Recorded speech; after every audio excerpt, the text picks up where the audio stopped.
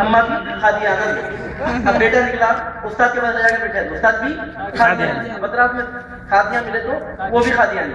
اب اس کے بعد جب انہیں پڑھنے کے لیے اور ترقی کرتے ہوئے اوپر پہنچا تو وہ پڑھانے والے بھی قادیانی, پوری تعلیم کا بھی قادیانی کے پاس. اب اس کے بعد وظیفہ دینے والے بھی, مہینے کو مہینہ گھر کو جو پیسے آ رہے ہیں وہ بھیجانے والے بھی.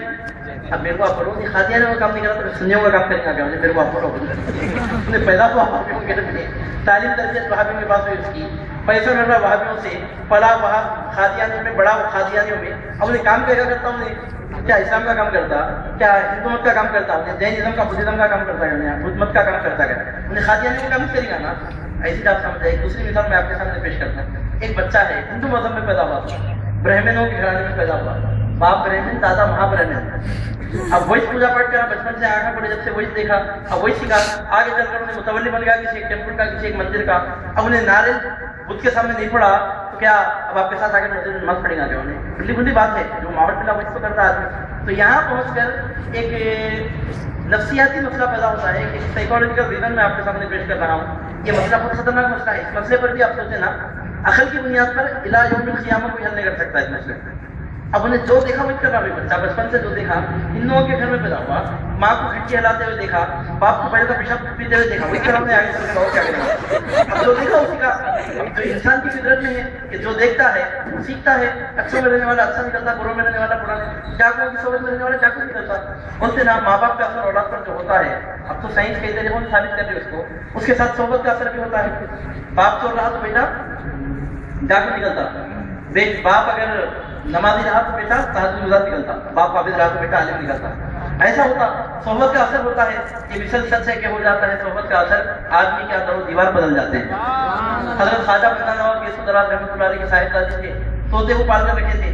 15 پارے کا حافظ ساتھ ہوتا, 15 پارے پڑھتا تھا. یہ مثل سچ ہے کہ ہو جاتا ہے صحبت کا اثر, آدمی کے اندر و دیوار بدل جاتے ہیں. اور نہیں ماننے والے خیر باتوں کو نہیں مانتے, مگر ماننے والے سب تک مانتے ہیں کہ اگر بچہ بات صاف نہیں کر رہا تو زبان ہو جائے, عمر بڑی ہوئی تو اس کا توتلا پر جا رہا نہیں, سیدھا گلبرگہ شریف پڑے جاتے ہیں. حضرت خواجہ بندہ نواب رحمۃ اللہ علیہ کے صاحبزادی کے پودے کی خبر ہے, چھوٹا اگلا پڑا ہوا ہے, اس کے اوپر شکر ڈال کر خبر کے اوپر بچے کو چاٹنے کے لیے کہتے ہیں. بچہ چھپ کر خبر کے اوپر سے شکر چاٹتا ہے تو اس کی زبان کا توتلا پن دور ہو جاتا ہے, صاف بات کرنا شروع ہو جاتا ہے.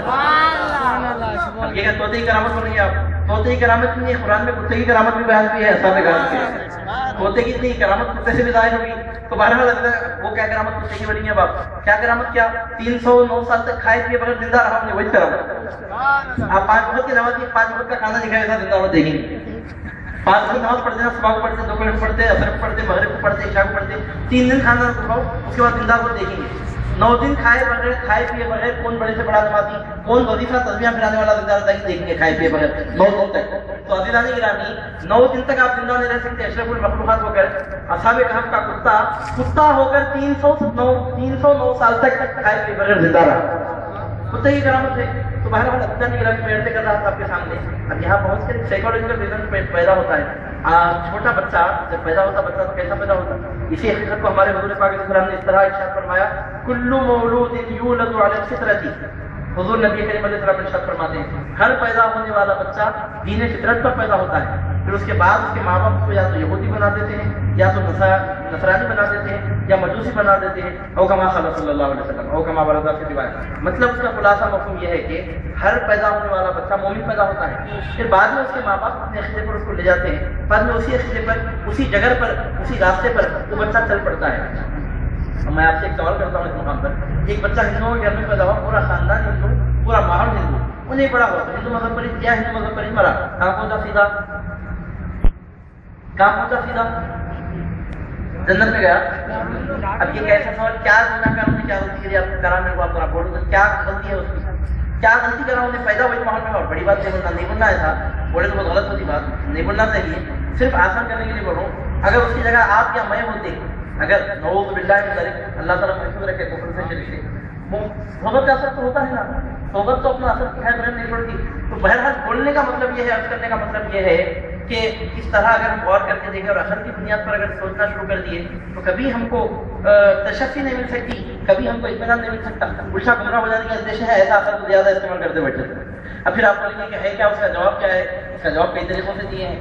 اس کا جواب یہ دیا گیا ہے کہ اللہ تعالیٰ پیغمبروں کو دنیا میں بھیجا، کتابوں کو نازل کرا، اور کہیں بھی پیدا کرا ہوگا اس کا کام تھا معلوم کرنا تھا، اور دنیا میں کوئی کافر ایسا دودھ کا دھلاوا نہیں ہے جس کو معلوم نہ ہو کہ رسول پاک علیہ السلام نے رسالت کا اعلان کیا ہے، جس کو معلوم نہ ہو کہ قرآن کی ایک کتاب ہے کہ جو ایک مذہب کی ایک مقدس کتاب مانی جاتی ہے۔ اب اس کا کام تھا، انہیں پڑھا کیوں نہیں، انہیں فائدہ اٹھایا کیوں نہیں؟ اب چاہے غیر مذہب والوں کے لے لیجیے آپ یہ بات، یا ہمارے مسلمانوں کے فرقوں میں لے لیجیے۔ اب یہاں پر آخر میں بات کمال وہیں پر ٹوٹتی ہے کہ من یہد اللہ فلا مضل لہ، کہ جس کو پروردگار عالم ہدایت دیتا ہے اس کو کوئی گمراہ نہیں کرتا، ومن یہد اللہ فہو المہتد، جس کو اللہ ہدایت دے ہدایت پر وہی آتا ہے۔ الحمدللہ الذی ہدانا لہذا وما کنا لنہتدی لولا ان ہدانا اللہ، سب تعریف تو اللہ کے لیے جس نے ہم کو اس حق کی ہدایت دی۔ اگر اللہ ہم کو ہدایت نہ دیا ہوتا تو ہم راہ ہدایت کو کبھی پا نہیں سکتے۔ اور گمراہوں کے بارے میں اللہ تعالیٰ فرمایا ومن یضلل فلن تجد له ولیا مرشدا، جس کو پروردگار عالم گمراہ کر دے اس کے لیے نہ کوئی ولی ہے، اس کے لیے نہ کوئی مرشد ہے۔ اس لیے علامہ اقبال کہتے ہیں عقل کو تنقید سے فرصت نہیں، عقل کو تنقید سے فرصت نہیں، عشق پر اعمال کی بنیاد رکھ، عشق پر اعمال کی بنیاد رکھ۔ اب یہاں پہنچ کر میں یہ آپ کے سامنے ایک بات کیا عرض کرنا چاہتا ہوں، اصل بات جو بحث کا جو خلاصہ ہے وہ یہ ہے، جو ہو رہا ہے، جو کچھ ہو رہا ہے من جانب اللہ ہو رہا ہے، اللہ تعالیٰ کی طرف سے ہو رہا ہے۔ اگر کوئی ہدایت پر آ رہا ہے تو اللہ کی ہدایت سے، اگر کوئی ضلالت پر جا رہا ہے تو ادب یہ نہیں کہ اللہ تعالیٰ گمراہ کرنا نہیں بولیں گے ہم، مگر اللہ کی ہدایت سے محروم ہو گیا اس وجہ سے انہیں گمراہ ہو رہا ہے اور گمراہی کی طرف جا رہا ہے۔ تو اللہ کی رحمت یہ بات ایک بات کے لیے، دو بات کے لیے، ایک مسئلے کے لیے، دو مسئلے کے لیے، ایک عہدے کے لیے، دو عہدے کے لیے نہیں ہے، یہ بات ہر عہدے کے لیے، ہر مسئلے کے لیے، ہر معاملے کے لیے ہے کہ اللہ سبحانہ و تعالیٰ جو چاہتا ہے پروردگار عالم وہی کرتا ہے۔ میں آپ کے سامنے عرض کر رہا تھا کتابیں سب پڑھتے ہیں تو پھر سب کو ہدایت کیوں نہیں ملتی، وہ بات نکلی تھی، کتابیں سب پڑھتے ہیں تو سب کو ہدایت کیوں نہیں ملتی؟ تو عزیزان گرامی اللہ تعالیٰ قرآن میں کہیں نہیں بولا کہ جو کتابیں پڑھنے والا ہے ہدایت پر ہے وہ کرے گا، قرآن میں حدیث میں کہا جو اخباروں میں کالم آنے نہیں ہوں ہدایت پر ہے تو بتاؤ، جو لمبے لمبے لیکچران نہیں ہوں ہدایت پر ہے ایسا کہیں نہیں رہے گا۔ قرآن کیا فرماتا ہے اہدنا الصراط المستقیم صراط الذین انعمت علیہم، اے اللہ ہم کو سیدھے راستے پر چلا، ان کے راستے پر چلا جن پر تو انعام کیا۔ اور دوسرے مقام پر کلم کلا ارشاد ہو گیا انعم اللہ علیہم من النبیین والصدیقین والشہداء والصالحین، اللہ کا انعام ہوا پیغمبروں پر، صدیقوں پر، شہیدوں پر اور صالحین پر۔ اور بات حل ہو گئی کہ حق پر کتابیں لکھنے والا، اخباروں کے کالمہ لکھنے والا، مدرسے چلانے والا، لیکچراں دینے والا، چینل چلانے والا حق پر ہے، ایسا کہیں بھی نہیں بول رہا قرآن میں۔ قرآن میں اللہ تعالیٰ حق پر ان کو بتا رہا پیغمبروں کے، صدیقوں کے، شہیدوں کے، صالحین کے راستے پر ہے، انبیاء کے، صحابہ کے، اولیاء کے راستے پر ہے، حق پر ہدایت پر ہوئی ہے۔ 73 کے 73 فرقے کے لوگ کتابیں پڑھتے ہیں مگر آپ دیکھیے کہ سب کو ہدایت ملتی ہوئی نظر نہیں آتی۔ اور جب بات دلیلوں کی ثبوتوں کی نکلتی ہے تو بات الجھتی ہے، سلجھتی نہیں۔ اللہ تعالیٰ ایک ہے، اسلام کا سب سے اہم عقیدہ، جتنے پیغمبر دنیا میں سب سے پہلے وہی تو بولے اللہ ایک، ایمان باللہ، ایمان بالیوم الاخر، سب پیغمبروں کی کامن دعوت ہے۔ پہلی دعوت وہی ہوتی ہے، رسالت کا اعلان کرنے کے بعد، پہلے اپنی رسالت کو ظاہر کرنے کے بعد دو باتوں کی طرف بلاتے ہیں ہر پیغمبر، اللہ کو ایک مانو، آخرت کو مانو، دو چیزوں پر بقیہ پوری شریعت کا، پورے دین کا دار و مدار میں اس کا انحصار۔ ایمان باللہ، ایمان بالیوم الاخر، اللہ ایک ہے، آپ کو کیسا معلوم اللہ ایک ہے؟ اب آپ کو کیسا معلوم اللہ ایک ہے؟ میرے کو کیسا معلوم اللہ ایک ہے؟ یہ دلیل سے ہے، وہ دلیل سے، دلیلہ کاٹنے والے مجھے کاٹتے ہیں۔ آپ سنے تھے بہت مشہور واقعہ ہے، یہاں تو علمی ماحول ہے، آپ کئی مفسروں سے، عالموں سے، وائدوں سے سنے ہوں گے۔ حضرت شیخ فخر الدین رازی رحمۃ اللہ علیہ جو صاحب تفسیر کبیر کے مصنف ہیں، ایک پارے کی اتنی موٹی موٹی جلد میں، ایک دل میں ایک پارے کی تفسیر لکھے، پورے قرآن کی 30 جلدوں میں تفسیر لکھے، یہ موٹی موٹی تفسیر، ایک پارہ اتنی موٹی موٹی جلد میں ہے ان کا، امام فخر الدین رازی رحمۃ اللہ علیہ۔ ان کے انتقال کا وقت آیا، شیطان آ گیا، بہتا نہیں بس اس کو بھی نہیں چھوڑتا، انہیں عالموں کو چھوڑتا نا، وائدوں کو چھوڑتا، کتابیں لکھنے، یہ موٹی موٹی کتابیں لکھنے والوں کو نہیں چھوڑا، تو یہ یہودیوں کی خیرات پا کر، سعودیوں کی زکات پا کر کالمہ لکھنے والوں کو کہاں سے چھوڑے گا؟ جب سے موٹی موٹی کتابیں لکھنے والوں کو نہیں چھوڑا، حق پر رہ کر لکھے تو نہیں چھوڑا، یہ تو دنیا کمانے کے لیے کر رہے ہیں، اس کو کیا چھوڑیں گے؟ یہ لکھنے پڑھنا تو مطلب کہ ہدایت دینا دینا اللہ تعالیٰ کے ہاتھ میں ہے۔ حضرت شیخ فخر الدین رازی رحمۃ اللہ علیہ ایک پارے کی موٹی موٹی جلد میں، اور علماء اہل سنت والجماعت میں سے خاص بات یہ ہے، سنیوں کو ایسا پھینکایا تو دوسروں کو کیسا پھینکاتا ہوں؟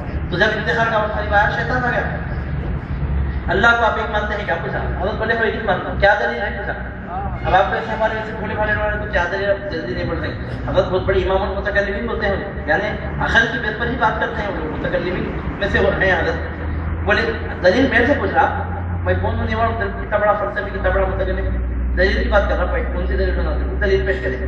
یہ دلیل ہے اللہ ایک۔ اب انہیں کون ہے کیا؟ انہیں کون جاہل تھا کیا ماننے والا؟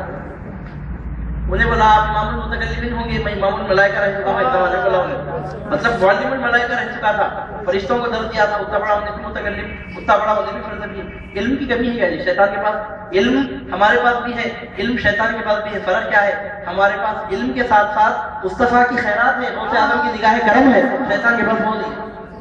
علم تو اس کے بعد بھی آپ کتنی موٹی کتاب لکھتے، اس سے موٹی کتاب مجھے بھی لکھ سکتا، آگے بڑا حضرت اللہ ہے کہ کیا سمجھ ہے یہ دلیل ہے بولے، انہیں بڑا غلط ثابت کرا، وہ دلیل یہ دلیل سے ٹوٹ جاتی ہے، دلیل کاٹ دیا، دلیل کاٹا، شیطان بڑا کتنا بڑا علم ہے۔ اب حضرت کا کتنا علم تھا، 50 60 سال 70 80 سال گزارے ہوں گے علمی دنیا میں، انہیں 10,000 سال بلکہ اس سے پہلے سے بھی لاکھوں سال سے علم حاصل کیا ہے، علم کا مذاکرہ کر رہا ہے، اور آج بھی علمی مذاکرے میں ہونے شیطان آج بھی علمی مذاکرے میں، کیوں؟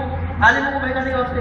اب خالی انہیں جاہلوں کو بہکا اس طریقے سے عالموں کو بہکا تو بہک دے گا، انہیں کیا کرتا، ہر ایک کو الگ الگ طریقے سے بہکاتا، عالموں کو عالموں کے طریقے سے بہکاتا، جاہلوں کو جاہلوں کے طریقے، کس کو کہاں لڑکی دینا، کس کو کہاں پٹھی ڈالنا، کس کو کیسا لڑکانا، کس کو کیسا پٹھانا، یہ اس کو پکڑ کے طریقے سے آتا ہے، تو انہیں کیا کرنا پڑتا ہے، ہر فیلڈ میں اس کو تیاری کرنا پڑتا ہے اس واسطے۔ علمی مذاکرات اس کا جاری ہے، آج کیسے کیسے خیالات کرتا ہے، وہاں بھی آپ کبھی تعویلات پڑھیں گے تو معلوم ہوگا، اور یہ ماننے پر آپ مجبور ہو جائیں گے کہ واقعتاً ایک بہت بڑے محقق کی ریسرچ ان کے دماغ میں پیچھے سے کام کر رہی ہے۔ وہ کون ہے وہ ریسرچ اسکالر؟ الوسواس الخناس الذی یوسوس فی صدور الناس، وہ وسوسے ڈالنے والا تو نظر نہیں آتا لوگوں کے دلوں میں جو وسوسے ڈالتا ہے۔ شیخ فخر الدین رازی رحمۃ اللہ علیہ دلیل دی، کاٹا دلیل جب کاٹا، ایک منٹ میں کاٹا، حضرت بولے تو کیا ہے کہ دلیل سمجھ رہا میرے پاس، لے اللہ ایک ہے، دوسری دلیل، اب دوسری دلیل دی حضرت، پھر کاٹا، تیسری دلیل دی، دلیل کو کاٹ دیا، چوتھی دلیل دی، دلیل کو 360 دلیلات دیے گئے، کتنے دلیلات دیے؟ ایک سال میں 360 دن ہوتے بڑے سمجھنا قریب قریب پیدا، 360 دلیلات دیے، آخری دلیل دی، دلیل نمبر 360 وہ بھی کاٹ دیا، 1 2 3 سال بڑے تو کوئی بولیں گا فیضان گرامی سے پتا چلتا ہے دلیلوں سے ثبوتوں سے ہدایتوں کے دلالتوں کے فیصلے نہ ہوئے ہی نہ ہوں گے، وہ بات میں آپ کے سامنے عرض کرنا چاہتا ہوں۔ اللہ تعالیٰ اگر کسی کی طبیعت میں ماننے کا ملکہ رکھا ہے اس کے واسطے وہ دلیلہ ثبوتہ فائدہ مند ہوتا ہے، نہیں مانتا اگر ختم کھا کر بیٹھا چاند سے ٹکڑے ہوئے تو نہیں مانتا، دلیلہ ثبوتہ حادثہ دے مانتا ہے۔ تو بہرحال اللہ نے 360 میں دلیل دیا، حضرت فخر الدین رازی رحمۃ اللہ علیہ دلیل نمبر 360 وہ بھی کاٹ دیا، پریشان ہو گئے حضرت کیا کرنا۔ تو حضرت فخر الدین رازی رحمۃ اللہ علیہ ایک مرتبہ کیا کرے تھے، مرید بننے کے لیے شیخ نجم الدین کبریٰ رحمۃ اللہ علیہ کی خانقاہ میں پہنچے تھے ایک مرتبہ ان کی زندگی میں، یہ تو سکرات موت کا واقعہ ہے، پہلے کی بات ہے یہ، ایک مرتبہ حضرت نجم الدین کبریٰ رحمۃ اللہ علیہ کی بارگاہ میں امام فخر الدین رازی پہنچے تھے مرید بننے کے لیے، اتفاق کی بات کہ حضرت نہیں تھے اس وقت اس مقام پر، کہیں دوسرے مقام پر تشریف لے گئے ہوئے تھے، تو امام فخر الدین رازی واپس آ گئے تھے، سمجھ میں آ رہا، مرید بننے کے لیے گئے تھے ایک بار، حضرت نہیں ملے، کہیں دوسرے مقام پر گئے ہوئے تھے، اس دن حضرت سے ملاقات نہیں ہوئی، واپس آ گئے، اب مرید نہیں بنے، بات وہیں کی وہیں رہ گئی۔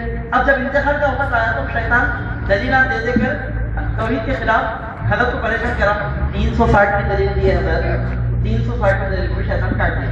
اس وقت شیخ نجم الدین کبریٰ رحمۃ اللہ علیہ وضو کر رہے تھے، وضو کرتے کرتے جب ان کے انتقال کے وقت شیطان بہکا رہا تھا، شیخ نجم الدین کبریٰ رحمۃ اللہ علیہ اس وقت وضو کرتے رہے، وضو کرتے کرتے حضرت ملاحظہ فرمایا کہ اس کے ذریعے یہ معاملہ ہے، وضو کرتے کرتے کچھ پانی لے کر پھینکے، ادھر سے پھینکے تو ادھر ان کے منہ پر گرا پانی، وہاں سے پھینکے پانی تو یہاں کہاں گرا، حضرت فخر الدین رازی رحمۃ اللہ علیہ کے چہرے پر گرا، اور حضرت کی آواز آنا آنا آنے لگی ان کے کانوں میں، اور شیخ نجم الدین کبریٰ رحمۃ اللہ علیہ نے فخر الدین رازی رحمۃ اللہ علیہ سے مخاطب ہو کر کہا، اے فخر الدین دلیلیں کیوں دے رہا ہے، تو اگر دلیل دیا تو انہیں دلیل کاٹیں گا نا، تو اس سے کہہ دے کہ بغیر دلیل کے میں اللہ کو ایک مانتا ہوں، اب کیا کروں، دلیل دیا تو کاٹیں گا نا، تو بغیر دلیل کے میں اللہ کو ایک مانتا ہوں، اب بول کیا ہوں۔ حضرت شیخ فخر الدین رازی رحمۃ اللہ علیہ دلیل نمبر 360 یہ اللہ یہ غلطی ہے، یہ غلطی ہے، یہ غلطی ہے، یہ نقص ہے، یہ اس میں عیب ہے، دلیل ختم ہوگی۔ اب اس کے بعد حضرت بولے اب 360 دلیل نہیں مان رہا، تو بول دیے تھے حضرت نجم الدین کبریٰ شیخ فخر الدین رازی رحمۃ اللہ علیہ دلیل دیا تو دلیل کو آٹی ہونا، اب سن بغیر دلیل کے میں اللہ کو ایک مانتا ہوں، کیا کرتا ہوں، اب کیا کرتا، بغیر دلیل کے میں اللہ کو ایک مانتا ہوں، شیطان کو مجبور ہونا پڑا، ایمان پر خاتمہ ہوا۔ حضرت شیخ نجم الدین کبریٰ رحمۃ اللہ علیہ کی دستگیری سے فخر الدین رازی رحمۃ اللہ علیہ کا ایمان پر خاتمہ ہوا۔ اس وقت جب توحید کی دلیل کیا ہے، آپ توحید کی دلیل دیے تو اس کے مخالف ان کے پاس دلیل نہیں ہے، دلیل بے شک ہے، ایک ہی قرآن پڑھیں گے تو آپ سینکڑوں دلیلیں آپ کو ملیں، کس کے واسطے ہے وہ، ابو جہل کے واسطے ہے، ابو لہب مانا کیا، خطبہ شیبہ سے سنا کیا، دلیلہ مانا کیا، تو جن کے سامنے زبانیں رسالت میں آپ سے انہوں نے قرآن کو سنا نہیں مانے، اب آپ ہم اگر پڑھ کر سنائیں ماننے کے لیے کیا ضروری ہے، تو ماننے اگر ان کی قسمت میں نہ ہو تو عزیزان گرامی اس سے پتہ چلتا ہے دلیلہ سے اپنے اب اللہ ایک ہے، اس کی کیا دلیل ہے، اللہ ایک ہے، اس کی کیا بولنا آپ، دلیلہ سب قرآن شریف میں ہے، دیکھنا ہے تو اس میں دیکھو، مگر ہم جو اللہ کو ایک مانتے ہیں دلیل کیا ہے؟ دلیل کچھ بھی نہیں، ہمارے سرکار بولے اللہ ایک ہے، اس واسطے اللہ ایک ہے، ہمارے حضور پاک علیہ السلام فرمائے اللہ ایک ہے، ختم، اللہ ایک ہے، بس ایک ہے۔ حضور صلی اللہ علیہ وسلم فرماتے ہیں کہ اللہ ایک ہے، اس واسطے اللہ ایک ہے۔ اب کون کیا کہہ سکتا ہے دلیل کو؟ آپ بتائیے۔ یہ ہے دلیل، اس واسطے اللہ تعالیٰ قرآن میں فرماتا ہے یا ایھا الناس قد جاءکم برہان من ربکم، کہ اے انسانوں تمہارے پاس تمہارے پروردگار عالم کی جانب سے ایک دلیل آ چکی۔ دلیل کون ہے؟ ذات محمد رسول اللہ صلی اللہ علیہ وسلم۔ حضور نبی کریم علیہ السلام کی ذات گرامی ہے جو چلتا پھرتا قرآن ہے، خاموش کر رہے تو خدا کی کتاب ہے، اور بولنے لگے تو رسالت مآب ہے۔ اللہ سبحانہ وتعالیٰ فرماتا ہے یا ایھا الناس قد جاءکم برہان من ربکم، دلیل تو تمہارے پاس تمہارے پروردگار کی جانب سے آ چکی۔ اس دلیل کا نام کیا ہے؟ اس دلیل کا نام ہے محمد رسول اللہ صلی اللہ علیہ وسلم۔ اب اسی طرح اہل سنت جماعت کی حقانیت کی بات آتی ہے، 73 فرقوں میں یہ ایک جماعت حق پر کیوں ہے؟ 72 فرقے اور ایک جماعت ملا 73 گروپوں میں یہی ایک جماعت حق پر کیوں ہے؟ دلیلہ ثبوتوں میں تو ہے، وہ سب دلیلہ ثبوت آپ ملے گا۔ اگر آپ اپنے لیے میلاد النبی کے محفل سے یہ پیغام لے کر جائیے، فیضان غوث اعظم کے جلسے سے یہ پیغام لے کر جائیے، تو دلیلہ بھی ہے، ثبوتہ بھی ہے، اس میں اطمینان بھی آپ ہے، سیٹسفیکشن ملی ہے۔ اصل دلیل کیا ہے؟ اصل ثبوت کیا ہے کہ اہل سنت و جماعت سچا مسلک ہے؟ کیا ثبوت ہے؟ تو ہم کہیں گے وہ دلیلہ ثبوتہ سب بات کی بات ہے، حق یہ مسلک حق مسلک ہے۔ کیوں؟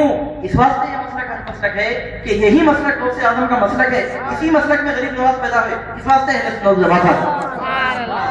غوث اعظم اہل سنت و جماعت پیدا ہوئے۔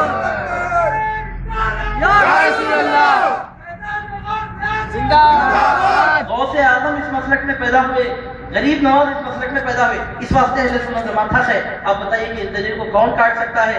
ہمارے دین کی حقانیت کے دونوں شاہد ہیں، معین الدین اجمیری، محی الدین جیلانی۔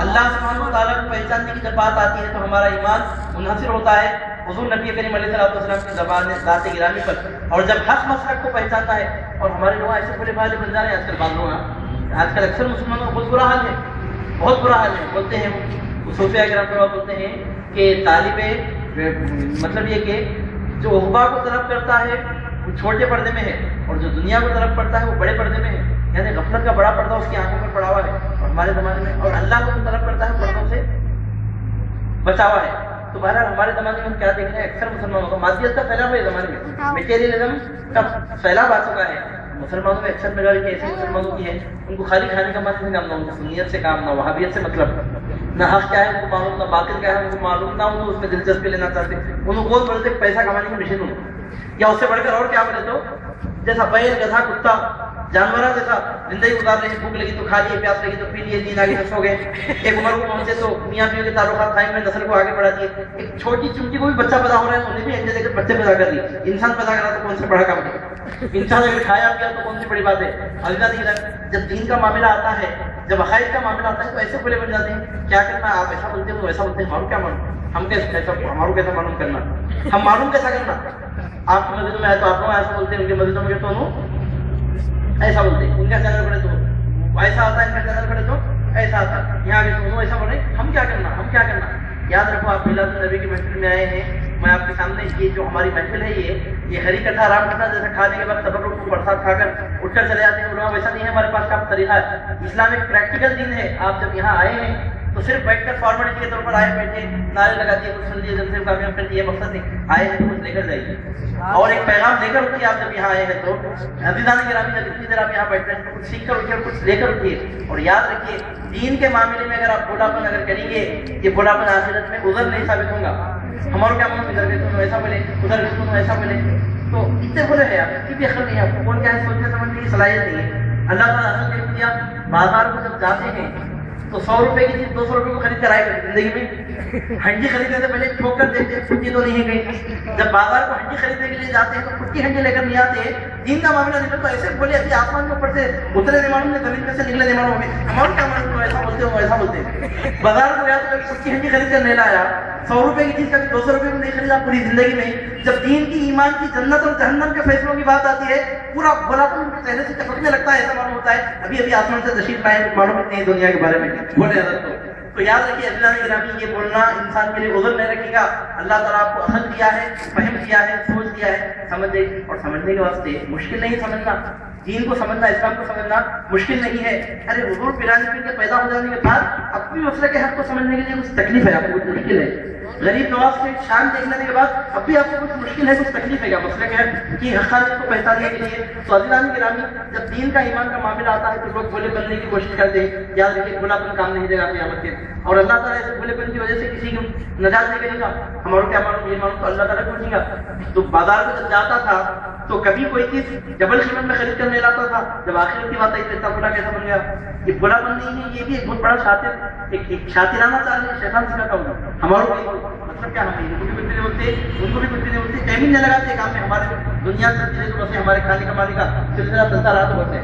عزیزان گرامی، یاد رکھیے آپ کہ یہ دنیا بہرحال ختم ہونے والی ہے. آخرت کے معاملے میں اگر کوئی بھولا بننے کی کوشش کرے گا، اس کا بھولا پن کام نہیں آئے گا. اللہ تعالیٰ قرآن میں فرماتا ہے کہ اللہ تعالیٰ فرماتا ہے الم نجعل لہ عینین، کیا ہم نے انسان کو دو آنکھیں نہیں دی؟ کیسا نہیں معلوم، اندھا تھا کیا؟ معلوم کیسا نہیں ہوا آپ کو؟ کیا دیکھتا نہیں تھا، کیا سنتا نہیں تھا؟ نہیں، انہوں ایسا بولے انہوں ایسا بولے. تو بازار کو جاؤ، ایک ہی قسم کا چاول ہے، ایک دکان والا بول رہا 20 روپے کا کلو ہے، دوسری دکان والا بول رہا 50 روپے کا کلو ہے. لے کر آتے 50 روپے کی دکان سے. جب کیسا معلوم ہوا؟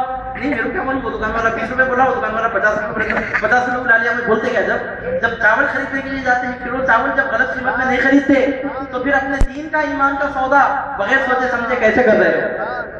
اور یاد رکھو، یہ بات بولنے میں بہت آسان بات ہے کہ ہمارا کیا انہوں ہے تو ہمارا کیا، انہوں ہے تو ہمارا کیا. انہوں کچھ بھی نہیں، انہوں جانا ہے نہیں ہے، انہوں جانا نہیں. تو غفلت کرے گا تو تو کہاں پہنچ رہا ہے وہ بھی دیکھ لے. تو کہاں پہنچے گا؟ انہوں ایسا بولے، انہوں ایسا بولے. تو کیا کرنا، تو بھی تو آخر پیدا ہوا ہے. آخر تجھ پر بھی تو شریعت کے سب احکام اپنے ہی ہوتے ہیں. تو عزیزان گرامی، یہ شیطان کے دھوکے میں سے بہت بڑا دھوکہ ہے کہ ہم کیسے معلوم کریں، ہم کیسے معلوم کریں. تو عرض کر رہا تھا میں آپ کے سامنے کہ ہمارے مسلک اہل سنت جماعت کی حقانیت کے لیے دلیلیں ثبوت ہیں. دلیلوں کی ثبوتوں کی کمی نہیں ہے. سب سے بڑا ثبوت، سب سے بڑی دلیل اولیاء کرام کا وجود ہے. جس مسلک میں جنید بغدادی پیدا ہوئے، اور جس مسلک میں حضرت بابا شرف الدین رحمۃ اللہ علیہ پیدا ہوئے، جس مسلک میں حضرت خواجہ نظام الدین اولیاء محبوب الہی پیدا ہوئے، اور جس مسلک میں اولیاء کرام کا وجود بابرکت بامسعود رہا، اس مسلک کے سوا مجھے آپ بتائیے کہ کون سا دوسرا مسلک حق مسلک ہو سکتا ہے؟ دنیا میں اللہ تعالیٰ بات کی زمینی حقائق کے طور پر رکھا، یونیورسل فیکٹس ہوتے ہیں، زمینی حقائق ہوتے ہیں. اردو میں اللہ بدل کر، یعنی انسان خالی کتابوں میں سے، دلیلوں سے، ثبوتوں سے نہیں، اپنی آنکھوں سے بھی دنیا میں بہت کچھ دیکھتا ہے. الم نجعل لہ عینین، اللہ سبحانہ وتعالیٰ فرماتا ہے کیا انسان کو اللہ تعالیٰ نے دو آنکھیں نہیں دی؟ تو آنکھوں سے انسان کو دیکھنا چاہیے، پہچاننا چاہیے. اور اگر آپ واقعیتاً اتنے بولے بنے ہیں کہ کیسا سمجھ میں نہیں آ رہا تو ذرا میں آپ کو سمجھا بھی دے سکتا ہوں انشاءاللہ چھوٹے آسان انداز میں. نہیں پھر بھی کیسا سمجھنا، انہوں ایسا بولتے انہوں ایسا بولتے، تو کیسا سمجھنا کچھ بھی نہیں. آپ جب ایک دکان کو جاتے ہیں، ایک جگہ خراب سودا مل رہا، ایک جگہ اچھا سودا مل رہا، تو کون سا سودا لاتے؟ اچھا سودا لاتے، خراب سودا نہیں لاتے. اب پیسہ پہچاننا، دیکھو کون ادب والا ہے، کون بے ادب ہے. جو بے ادب ہے غلط ہے، کون ادب والا ہے دیکھ لو. کون غدار ہے، کون وفادار ہے. جو غدار ہے وہ غلط ہے، جو وفادار ہے وہ حق پر ہے. اس میں پہچاننا ایسا کون سی مشکل بات ہے؟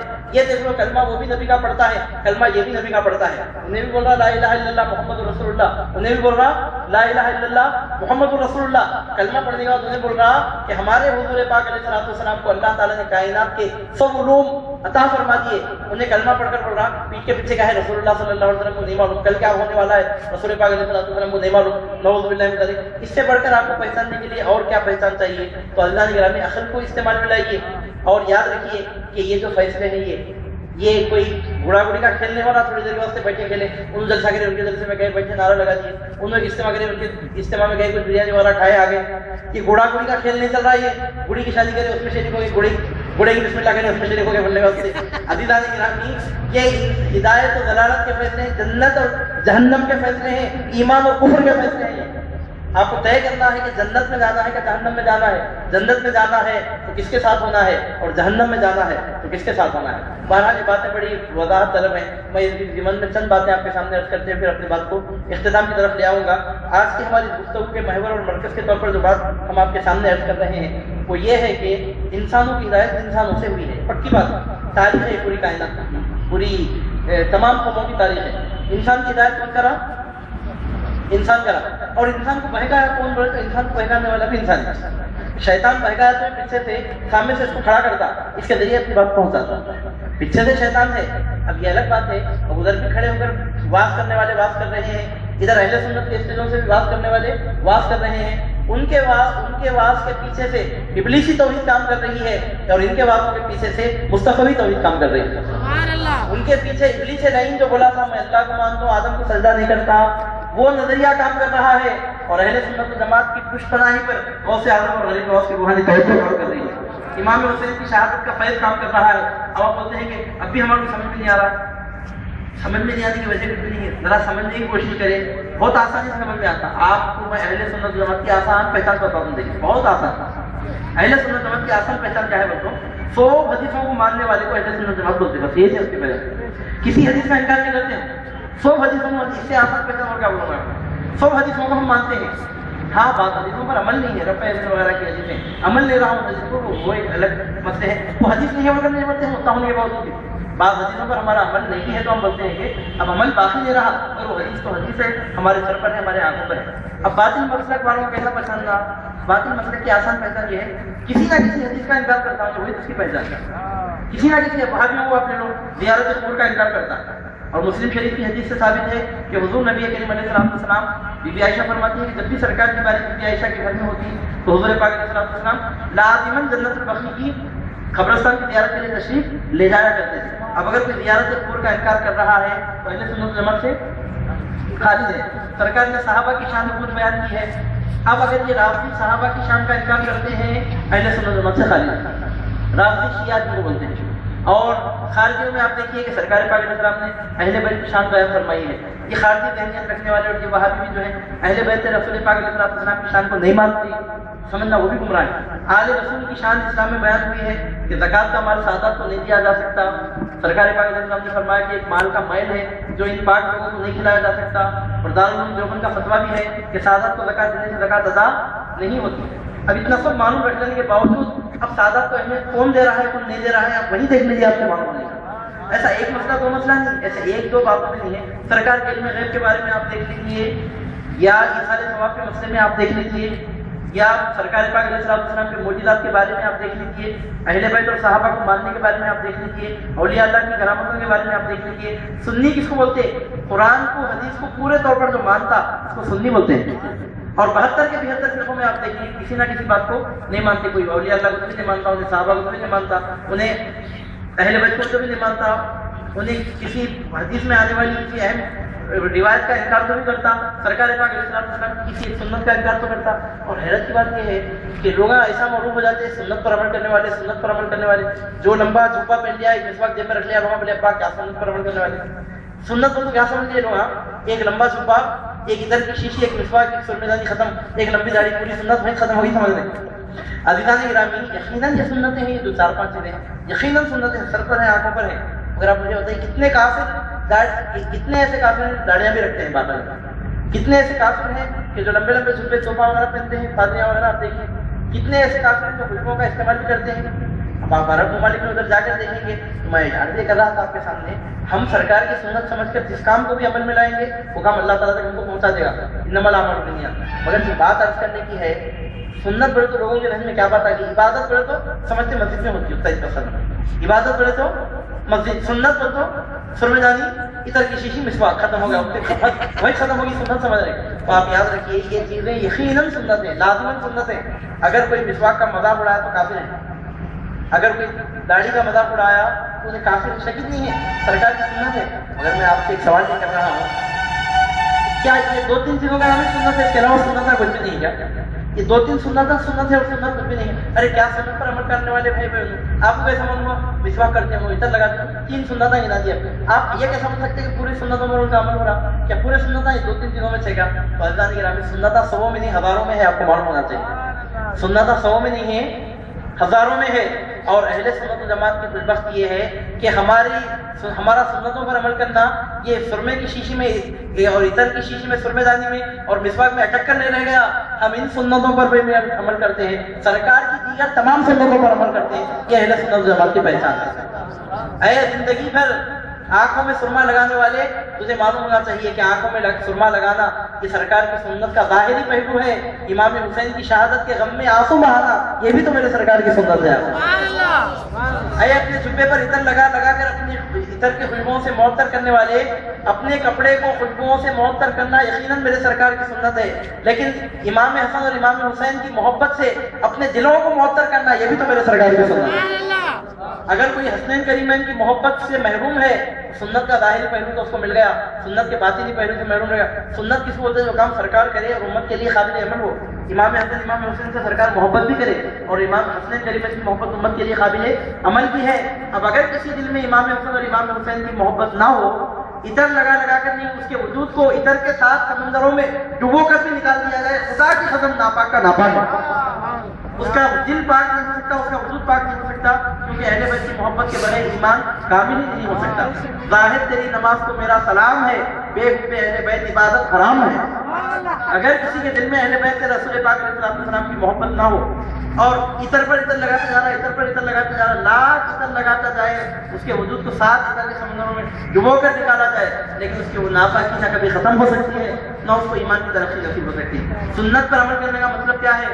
سنت پر عمل کرنے کا مطلب یہ ہے کہ سرکار پاک علیہ السلام کی سب سنتوں پر عمل کیا جائے۔ حضور نبی کریم علیہ السلام باقاعدہ اپنے صحابہ کرام کی محفلوں میں بیٹھ کر پہلے کے پیغمبروں کے اولیاء اللہ کا ذکر کرتے تھے، حدیثوں سے ثابت ہے۔ اولیاء اللہ کا ذکر کرنا یہ سرکار کی سنت ہے، اور سرکار صرف اولیاء اللہ کا ذکر ہی نہیں کرتے تھے بلکہ باقاعدہ اولیاء اللہ کی کرامتوں کا ذکر کیا کرتے تھے۔ عزیزان گرامی، صرف مسواک کرتے رہنا زندگی بھر یہ سنت تو بے شک سنت ہے، لیکن اے مسواک کر کے زندگی گزارنے والے، تجھے معلوم ہونا چاہیے جس طرح دانتوں پر مسواک لگانا سنت ہے، اسی طرح زبان سے اللہ کے ولیوں کی کرامتوں کا ذکر کرنا بھی سنت ہے۔ حضور نبی کریم علیہ السلام نے ایک نہیں، 2 نہیں، کئی اولیاء اللہ کی کرامتوں کا حضور نبی کریم علیہ السلام نے ذکر فرمایا۔ آپ اگر حدیثوں کو اٹھا کر دیکھیں گے تو آپ کو پتا چلے گا کہ حضور نبی کریم علیہ السلام نے کیسے کیسے ولیوں کی کیسی کرامتوں کا سرکار پاک علیہ السلام نے آخر ذکر فرمایا ہے۔ عزیزان گرامی، اس سے پتہ چلتا ہے کہ سنت بولے تو ایک سنت نہیں، 2 سنت نہیں، سب سنتوں پر عمل کرنا اس کو سنی کہتے ہیں، سب حدیثوں کو ماننا اس کو سنی کہتے ہیں۔ اب آپ وہابیوں میں جا کر دیکھیں، توحید پر بہت بولیں گے، آخرت پر بہت بولیں گے، نہ اہل بیت کی فضیلت میں ان کی زبان کھلتی ہے، نہ سرکار کی شفاعت کے بارے میں ان کی زبان کھلتی ہے۔ قرآن میں اللہ تعالیٰ کیا ارشاد فرماتا ہے؟ اولئک الذین یدعون، اللہ سبحانہ وتعالیٰ قرآن شریف میں کیا ارشاد فرماتا ہے؟ اولئک الذین یدعون یبتغون الی ربہم الوسیلۃ ایہم اقرب، اور اس کے بعد آگے چل کر اللہ سبحانہ وتعالیٰ ارشاد فرماتا ہے کہ وَيَرْجُونَ رَحْمَتَهُ وَيَخَافُونَ عَذَابَهُ۔ اللہ کے نیک بندوں کی صفت اللہ تعالیٰ یہ ارشاد فرماتا ہے، یرجون رحمتہ ویخافون عذابہ۔ اللہ کے نیک بندے کون ہیں؟ جو اللہ کی رحمت سے امید بھی رکھتے ہیں، اللہ کے عذاب سے ڈرتے بھی ہیں۔ دونوں چیزیں ہیں، مگر پہلے کون سی چیز ہے؟ یرجون رحمتہ پہلے ہے، یخافون عذابہ بعد میں ہے۔ اللہ کی رحمت سے امید کرنا یہ پہلے ہے، پھر اللہ کے عذاب سے ڈرنا وہ بعد میں ہے۔ اب خالی سانپوں کا، بچھوؤں کا، خبر کا، آخرت کا، دوزخ میں کتنے گڑھے ہیں ایسی ریسرچ کر کے رکھا ہے کہ گڑھے میں کتنے سانپا ہوں گے، کتنے بچھوا ہوں گے۔ جس کو بول رہا اچھا کر رہا ہوں، حدیثوں سے بول رہا ہوں گا، ہم مانتے ہیں بے شک اچھا کام ہے، بولنا بھی ضروری ہے، ڈرانا بھی، مگر صرف سانپوں کا، بچھوؤں کا، خبر کے عذابوں کا، خبر کے کیڑوں کا، اژدہوں کا، وہ گندے سانپوں کا ذکر کرتے کرتے پوری زندگی گزر گئی۔ سرکار پاک علیہ السلام کی شفاعت کی شان بیان کرنا زندگی میں کبھی نصیب نہ ہوگا۔ اس کو بولتے ہیں کہ وہ اہل سنت جماعت میں سے نہیں ہے، ہدایت پر نہیں ہے۔ اہل سنت جماعت میں سے وہ ہے عذاب کا ذکر بعد میں کرے، مصطفیٰ کی شفاعت کا ذکر پہلے کرے، اللہ کی رحمت کا ذکر پہلے کرے۔ وَيَرْجُونَ رَحْمَتَهُ وَيَخَافُونَ عَذَابَهُ۔ ہمارے پیروں مرشد قبلہ فرماتے ہیں کہ محشر میں ان کے قرب سے بے خود رہوں گا میں۔ کسی کی پوری زندگی سانپوں کے، بچھوؤں کے، کیڑوں کے تصور میں گزر رہی ہے، اور کسی کی زندگی اللہ کے محبوب کے تصور میں گزر رہی ہے۔ محشر میں ان کے قرب سے بے خود رہوں گا میں، لے گا حساب کون تیرے جان نثار کا۔ اور کسی دوسرے عاشق نے اس طرح کہا، دوزخ میں ان کا چاہنے والا نہ جائے گا کیونکہ رسول پاک سے دیکھا نہ جائے گا۔ دوزخ میں ان کا چاہنے والا نہ جائے گا کیونکہ رسول پاک سے دیکھا نہ جائے گا۔ الفت ہے ان کی دل میں میں ان کا غلام ہوں، دوزخ میں میں تو کیا میرا سایہ نہ جائے گا۔ عزیزان گرامی، آپ اہل سنت جماعت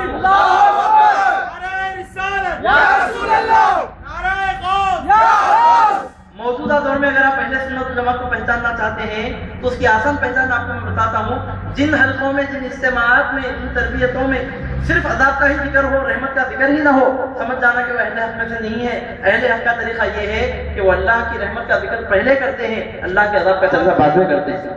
آپ امام غزالی کی تحریرات اٹھا کر دیکھیے، سرکار پیرانی پیر کی تحریرات اٹھا کر، ان سے بڑا اللہ کی طرف سے جلانے والا اس زمین پر کوئی پیدا نہیں ہوا، مگر وہ لوگ بھی باقاعدہ اللہ سبحانہ وتعالیٰ کی رحمت سے امیدوار بناتے ہیں. اللہ کے رحمتوں کا ذکر اگر آپ امام غزالی کی کتابیں پڑھیں گے تو حیرت میں پڑ جائیں گے. پروردگار جب نوازنے پر آتا ہے کیسا نوازتا ہے. قرآن کی اہل سنت جماعت کی موجودہ دور میں پہچان دی. مگر یہاں پر پہنچ کر ایک بات میں ضرور عرض کروں گا، ہمارے سنیوں کی بھی کوتاہی ہے، غفلت ہے کہ قرآن کی آیت کیا پڑھا میں آپ کے سامنے، یرجون رحمتہ یخافون عذابہ بھی ہے نہیں ہے، اس میں خالی یرجون رحمتہ وہی ختم ہوگی آیت. یرجون رحمتہ بھی ہے، اس کے بعد ویخافون عذابہ بھی ہے.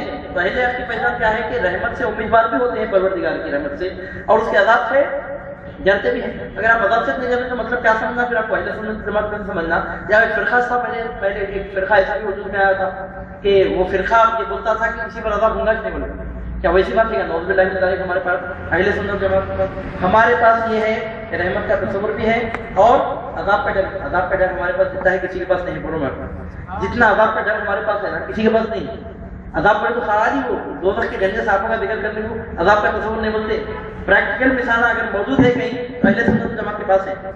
کیسا بولیں گے آپ؟ ان کا مردہ بھی مرا، ہمارے پاس سے بھی کسی شخص کا انتقال ہوا.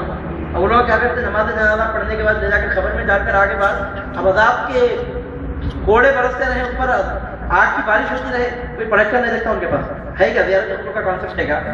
اور ہمارے پاس اہل سنت جماعت کے پاس طریقہ یہ ہے، نماز جنازہ ہو گئی، خبر میں دفنا دینے کے بعد ابھی 40 قدم چلے گی نہیں کی، پھر ہمارے دل میں خیال پیدا ہوتا کہ عذاب برا کی کیا ہے کہ بیچارے پھر دعا کرتے ہیں 40 قدم کی دعا.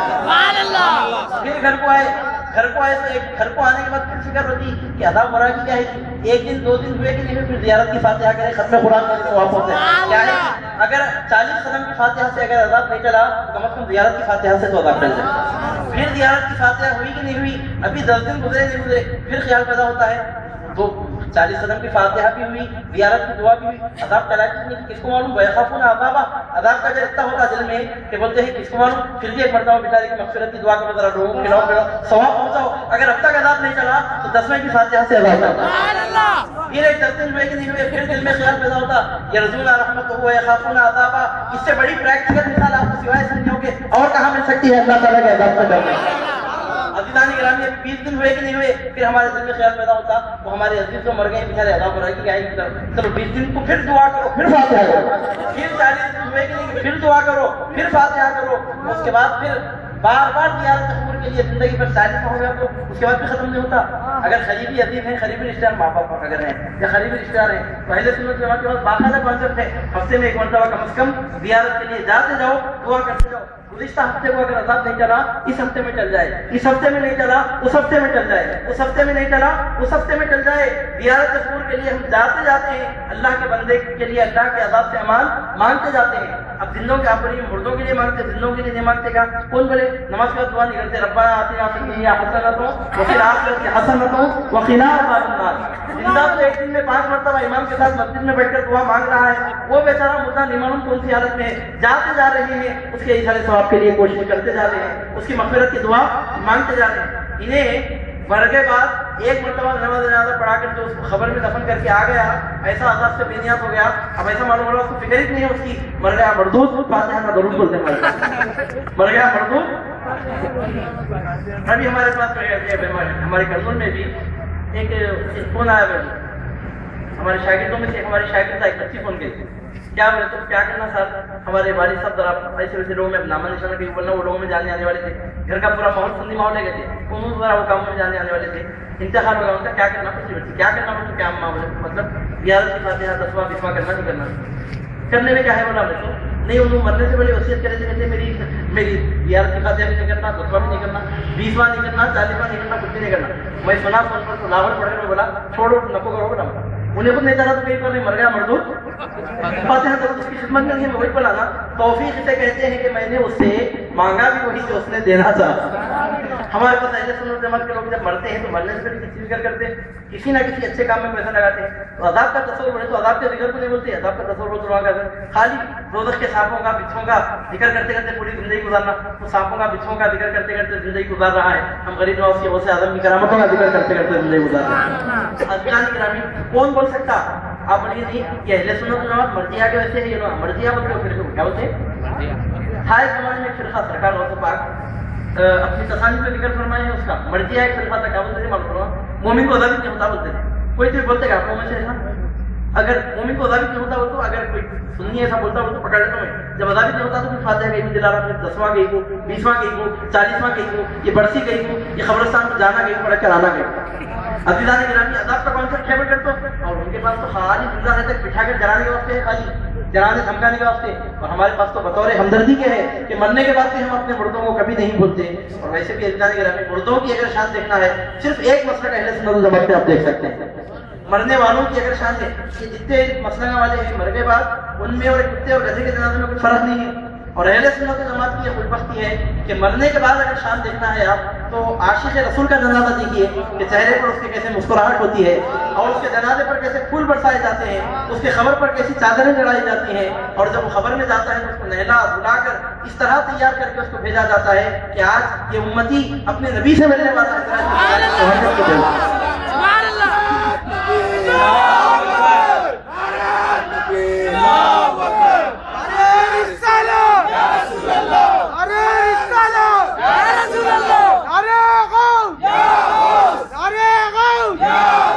اردو زبان کا ایک محاورہ ہے، شادی کی پہلی رات کو سہاگ رات بولتے ہیں اور موت کی پہلی رات کو کالی رات بولتے ہیں. اردو میں اردو کا محاورہ کالی رات بولتے تو مر گیا آدمی، پہلی رات اس کو کالی رات بولتے ہیں. شادی کی پہلی رات کو سہاگ رات بولتے ہیں، موت کی پہلی رات کو کالی رات بولتے ہیں. تو اس مقام پر پہنچ کر یہ نقطہ عرض کرتے ہوئے اکثر میں عرض کرتا ہوں اپنے احباب میں کہ خبر کی رات، خبر کی پہلی رات، کالی رات ان لوگوں کے لیے ہوں گی جو سرکار کی بے ادبی میں زندگی گزار کر مر گئے. خبر کی پہلی رات، کالی رات ان لوگوں کے لیے ہوں گی جو میلاد النبی کی خوشیاں منانے کو بدعت کہا کرتے تھے. خبر کی پہلی رات، کالی رات ان لوگوں کے لیے ہوگی جو سرکار پاک علیہ السلام کی شفاعت کا انکار کیا کرتے تھے. خبر کی پہلی رات، کالی رات ان لوگوں کے لیے ہوگی جو نبی کے اہل بیت کی محبت سے محروم ہو کر زندگی گزارا کرتے تھے. خبر کی پہلی رات، کالی رات ان لوگوں کے لیے ہوگی جو نبی کے گھرانے کی غداری میں زندگی گزارا کرتے تھے. عزیزان گرامی نبی کے عاشقوں کے لیے خبر کی پہلی رات کالی رات نہیں ہوگی، یہ تو عید کی رات ہوگی، مصطفیٰ کی جیت کی رات ہوگی. زندگی بھر ہم پڑھتے رہے یا نبی سلام علیکہ، زندگی بھر ہم پڑھتے رہے یا نبی سلام علیکہ، یا رسول سلام علیکہ، یا حبیب سلام علیکہ، صلوات اللہ علیکہ. زندگی بھر بغیر دیکھے پڑھتے رہے، آج خبر میں وہ آنکھوں کے سامنے ہوں گے، امتی نبی کے چہرے کو دیکھ کر کہے گا یا نبی سلام علیکہ. زندگی بھر جب بغیر دیکھے سلام کرتے رہے، زندگی جب بغیر دیکھے نعتیں پڑھ کر زندگی گزارتے رہے، سلام پڑھ کر زندگی گزارتے رہے. آج تو آنکھوں کے سامنے ہوں گے، بے دیکھے ہی جب یہ عالم ہے دیدار کا عالم کیا ہوگا. بے دیکھے ہی جب یہ عالم ہے دیدار کا عالم کیا ہوگا. اور مشکات شریف کے باب اثبات عذاب القبر میں یہ حدیث موجود ہے. مشکات شریف باب اثبات عذاب القبر، ہر مرنے والے کی خبر میں حضور نبی کریم علیہ السلام تشریف لاتے ہیں. جو سرکار کا عاشق ہوتا ہے، جو سرکار سے محبت کرنے والا ہوتا ہے، اس کی خواہش یہ ہوتی ہے کہ سرکار کا دیدار مجھے نصیب ہو جائے. اب آپ بولیں گے، ابھی میں تھوڑی دیر پہلے ایک شعر بھی پڑھا، ابھی عقل کی طرف میں تولنے والے نہیں سمجھ سکتے ان باتوں. محشر میں تیرے قرب سے بے خود رہوں گا میں، لے گا حساب کون تیرے جانثار کا. عقل کی ترازو لگا کر وہابیت کی بٹ ڈال کر اگر اس کو تولنا چاہے تو قیامت تک اس کی قیمت آپ لگا نہیں سکتے. اس شعر کی عزیزان گرامی آپ پڑھیں گے قیامت کے بے خود کیسا ہوتے اگر آپ معلوم کرنا چاہتے ہیں، اگر اہل سنت و جماعت میں سے ہیں تو آپ اس کی ایک ادنا جھلک معلوم کر سکتے ہیں. سرکار کے روزہ انور مدینہ منورہ کی حاضری کے قیامت کے دن وہ کیسی بے خودی تعلیم ہوں گی اور قبر میں وہ کیسی مسرت حاصل ہوں گی. اگر اس کا اندازہ آپ لگانا چاہتے ہیں، اس کی ایک ہلکی سی جھلک، ایک چھوٹی سی جھلک اگر اس کی آپ دیکھنا چاہتے ہیں، ان عاشقوں سے پوچھیے جن کی آنکھوں نے سرکار کا مدینہ دیکھا ہے. ان سنیوں سے پوچھیے جنہوں نے سرکار پاک علیہ السلام کے قدموں میں حاضری کی ہے. بے دیکھے ہی جب یہ عالم ہے دیدار کا عالم کیا ہوگا.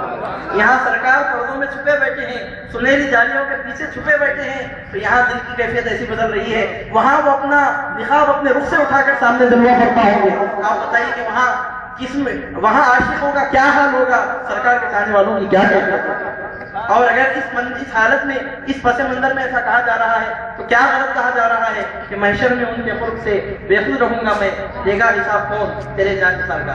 اللہ کی آخری بات میں اپنی بات ختم کر دیتا ہوں۔ یہ جو جلسہ ہے جلسہ میلاد النبی اور جشن فیضان غوث اعظم دستگیر قدس اللہ تعالیٰ سے نور العظیم، دو اہم باتیں بول کر میں اپنی بات ختم کر دیتا ہوں۔ یہ میلاد النبی صلی اللہ علیہ وسلم کا جو جشن منایا جا رہا ہے، یہ جو جشن منانے کے سلسلے میں جو گزشتہ حالیہ چند سالوں میں جو گرم جوشی دیکھی جا رہی ہے، جو فروغ دیکھا جا رہا ہے، جو زیادتی دیکھی جا رہی ہے، یہ ایک بہت بڑا معجزہ ہے حضور نبی کریم علیہ السلام۔ بلا مبالغہ یہ سرکار پاک علیہ السلام کا ایک بہت بڑا معجزہ ہے۔ باطل کی طاقتیں چاہتی ہیں کہ ہوائے عشق مصطفیٰ کو کم کر دے اور رسول پاک علیہ السلام در مدینہ طیبہ سے اپنے غلاموں کے دلوں پر ایک ایسی کرم کی نظر ڈالتی ہے کہ آج پوری دنیا میں سرکار کے میلاد مبارک کی دھوم مچائی جاتی ہے۔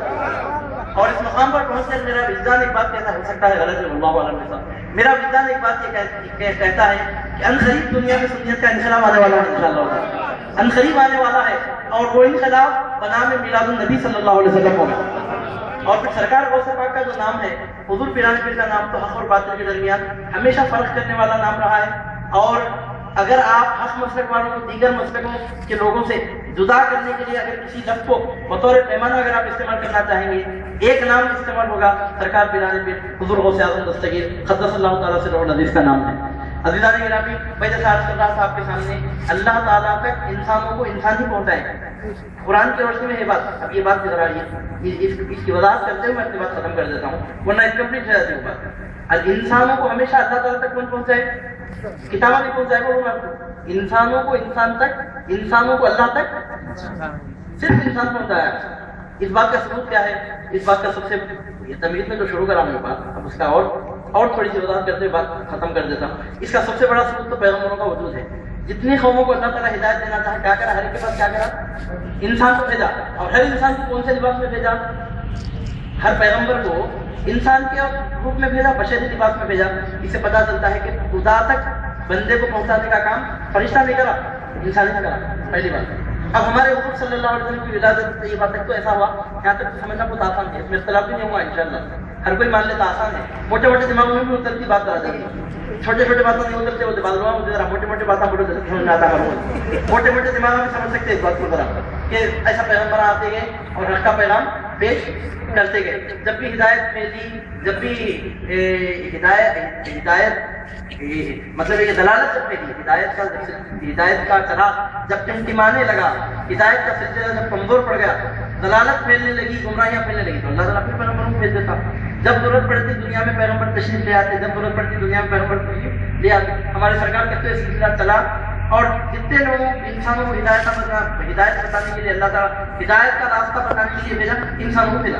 پکی ہے نا بات آپ کو سکے، کوئی فرشتہ بھی کبھی آیا سمجھے گا، کبھی آ سکتا یہ کوئی جانور بتائے گا، کبھی کسی کو کوئی نہیں بتا سکتا۔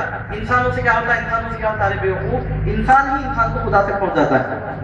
میں تو کھل جاؤں تو پھر ساری حقیقت کھل جائے، میں تو کھل جاؤں تو پھر ساری حقیقت کھل جائے، نہ میں عشق حقیقی کا لفافہ ہوں، میں تو کھل جاؤں تو پھر ساری حقیقت کھل جائے، نہ میں عشق حقیقی کا لفافہ ہوں میں، کیا ملک میری حقیقت کو سمجھتے علوی، جن کا استاد نہ سمجھا وہ معمہ ہوں میں۔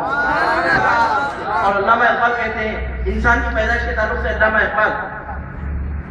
اقبال کہتے ہیں کہ تو نے یہ کیا غضب کیا، مجھ کو بھی فاش کر دیا، تو نے یہ کیا غضب کیا، مجھ کو بھی فاش کر دیا، میں ہی تو ایک راز تھا سینہ کائنات میں۔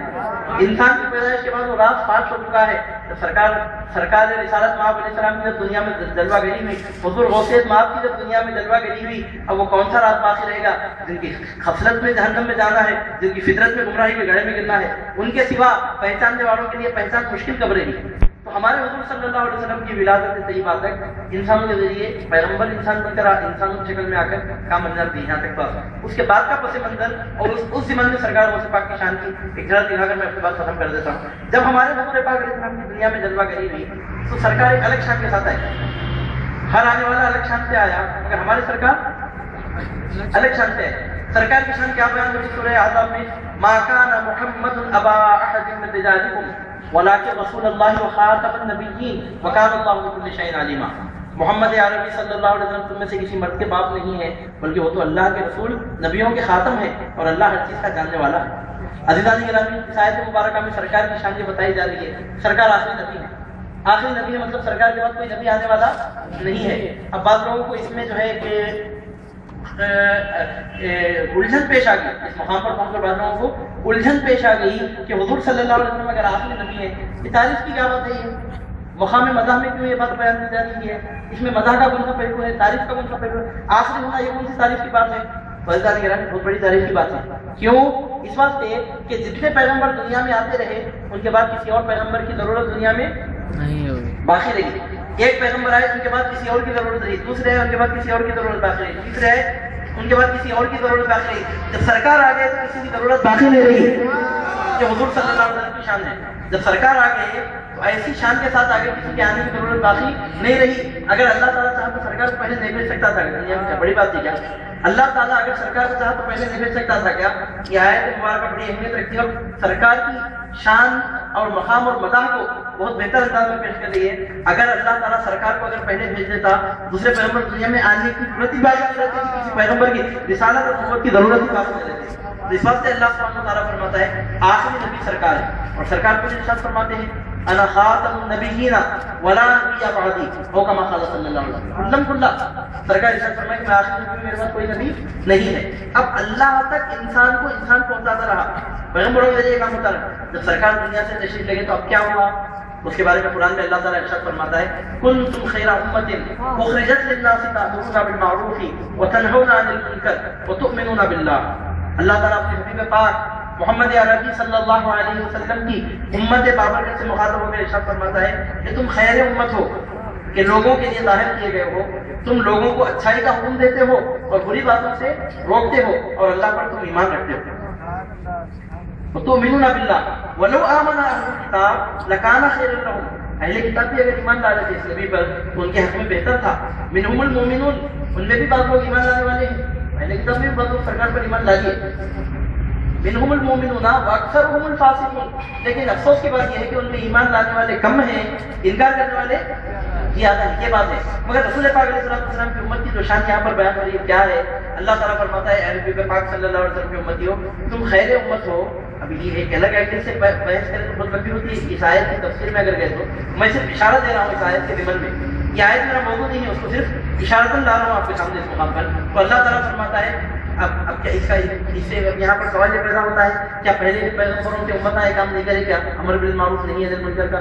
پہلے کے پیغمبروں کی امت نہیں کرے گا؟ کریں گے وہ لوگ، قرآن سے ثابت ہے وہ ایک الگ بحث ہے، اس میں چلے گئے۔ پھر سرکار کی امت کے بارے میں یہ بات کیوں پیش کی جا رہی ہے کہ سرکار کی امت امر بالمعروف کرنے والی ہے، نہیں ہے منکر کرنے والی ہے؟ پہلے کے پیغمبروں کے امتیوں میں بھی یہ کام کرے ہیں کرنے والے، نہیں کرے وہ تو نہیں کرے ہیں، قرآن میں اس کا ثبوت بھی ہے۔ ایک چھوٹی مثال آپ اس کی اٹھا کر دیکھنا ہے، دیکھیے سورہ یاسین میں، ایک مثال عرض کر رہا ہوں آپ کا، سورہ یاسین میں، سورہ یاسین کے دوسرے رکوع میں جو اصحاب القریہ کا ذکر آیا ہے، بستی والوں کا جو واقعہ بیان ہوا ہے، ایک کے بعد دیگر 3 پیغمبروں کو اللہ تعالیٰ بھیجا، تینوں پر بھی ایمان لے لائے وہ بستی کے لوگ۔ تو انہی بستی کے لوگوں میں سے ایک آدمی تھا جس نے اپنے ساتھ کے لوگوں کو خیر خواہانہ نصیحت کی، کہا یا قوم اتبعوا المرسلین اتبعوا من لا يسألكم اجرا وهم مهتدون، اے میرے قوم کے لوگوں رسولوں کی پیروی کرو، ان کی پیروی کرو جو تم سے کچھ بدلہ نہیں مانگتے اور وہ ہدایت پر ہیں۔ تو وہ بھی خیر خواہی ہوئی نا، امر بالمعروف کی بات نہیں ہے، منکر کی ہوئی۔ موسیٰ علیہ السلام موسیٰ علیہ السلام کے ہاتھ سے جب فرعون کے باورچی خانے کے باورچی کا قتل ہو گیا تھا، پھر دوسرے دن ایک قبطی موسیٰ علیہ السلام سے مخاطب ہو کر بولا کیا آج آپ مجھے ایسا مار ڈالنا چاہتے ہیں جیسا کل اس کو قتل کیے ہیں؟ کیا آج مجھے آپ ایسا جان سے مار ڈالنا چاہتے ہیں؟ یہ بات فرعون کے محل تک پہنچی۔ فرعون کے محل میں موسیٰ علیہ السلام کے قتل کے بارے میں مشورہ ہونے لگا۔ موسیٰ علیہ السلام کو معلوم نہیں کہ کیا سازش چل رہی ہے، تو خود فرعون کے محل کے لوگوں میں سے، فرعون کی مجلس مشاورت کے لوگوں میں سے ایک آدمی آ کر موسیٰ علیہ السلام کو بولا کہ حضرت جتنا جلدی ہو سکے آپ یہ شہر چھوڑ کر چلے جائیے، ان الملا یأتمرون لیقتلوک، کہ بے شک یہ بڑے بڑے جو سردار ہیں قوم کے قبیلے کے شہر کے، وہ لوگ آپ کو قتل کر دینا چاہتے ہیں۔ خیر خیر کرا نہیں کرا، ایسے نکل نکالے تو اور بہت ساری مثالیں ملتی ہیں۔ عرض یہ کرنا چاہتا ہوں میں آپ کے سامنے چلتے چلتے اپنی بات کو اختصار کے ساتھ میں اختتام میں لا رہا ہوں۔ عرض یہ کرنے کے قابل بات ہے پہلے کے پیغمبروں کی امتوں نے بھی تو آخر یہ کام کیا ہے نا، پھر ان کا ذکر کیوں نہیں کیا جا رہا؟ اور خاص طور پر سرکار کی امت کے بارے میں بتایا جا رہا کہ اخرجت للناس تأمرون بالمعروف وتنہون عن المنکر، تم لوگوں کے لیے ظاہر کیے گئے ہو تاکہ لوگوں کو اچھی باتوں کی طرف بلاؤ، بری باتوں سے روکو۔ یہ کام پہلے کے لوگ بھی کریں، مگر اس امت کا ذکر کیوں ہو رہا؟ 2 وجہ۔ پہلی وجہ یہ ہے کہ پہلے کے پیغمبروں کی امتوں نے یہ کام کیا ہے لیکن ناقص طریقے سے کیا، کامل طریقے سے نہیں کیا، اور ہمارے نبی صلی اللہ علیہ وسلم کی امتوں نے یہ کام کامل طریقے سے کیا۔ آپ بڑی وہ کیسا بول سکتے ہیں ان کو ناقص بننے کا حق آپ کو کیا ہے؟ حق اس واسطے ہے کہ اس وقت نبوت کا دروازہ بند نہیں ہوا تھا، اس واسطے امتیوں کے ذمہ زیادہ بڑی ذمہ داری دے دی گئی تھی، چھوٹے موٹے انداز میں امتی یہ کام کرتے، بڑی ضرورت پڑی تو پیغمبر آ جاتے، اس واسطے ناقص بولو، مطلب اس کو ناقص کا لفظ نہیں بننا، تو آپ ایسا بولو چھوٹے پیمانے پر کرے بولو وہ کام، اور ہمارے سرکار کی امت وہی کام بڑے پیمانے پر کرے، ایک وجہ۔ اور دوسری وجہ اس کی یہ ہے، بہت بڑی وجہ جو اصل شان اس آیت سے جو سرکار کی امت میں جو اصل شان ظاہر ہوئی